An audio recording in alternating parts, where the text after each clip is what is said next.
There's good news for businesses carrying debt or investing heavily in equipment. Financing just got a little more tax-friendly. Thanks to updates in EBITDA, the rules around the business interest deduction are changing again. And this time, the adjustment could make a real difference for companies that rely on borrowing to fund growth.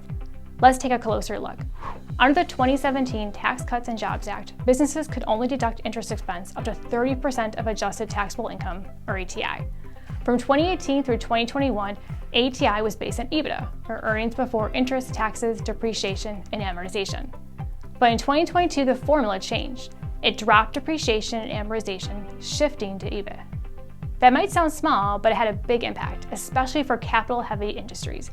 When those deductions disappeared, taxable income looked smaller, and the deduction limit got tighter. Many companies suddenly lost part of the tax benefit tied to their financing cost. The new law reverses that 2022 change, and starting in 2025, EBITDA makes a comeback. That means businesses can once again add back depreciation and amortization when calculating their adjusted taxable income, which usually results in a higher cap for interest deductions.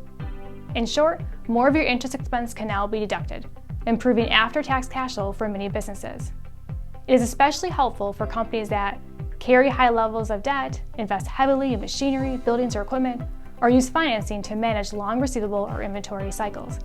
Industries like manufacturing, logistics, real estate, and other capital-intensive sectors stand to gain the most.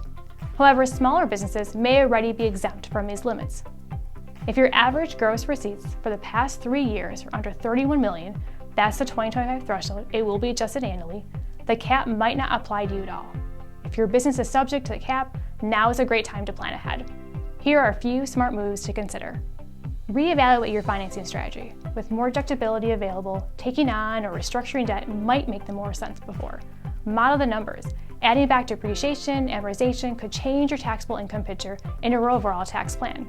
Review your elections. If you've made the real property trade or business election in past years, double check that it still fits your strategy, especially if your financing needs are changing.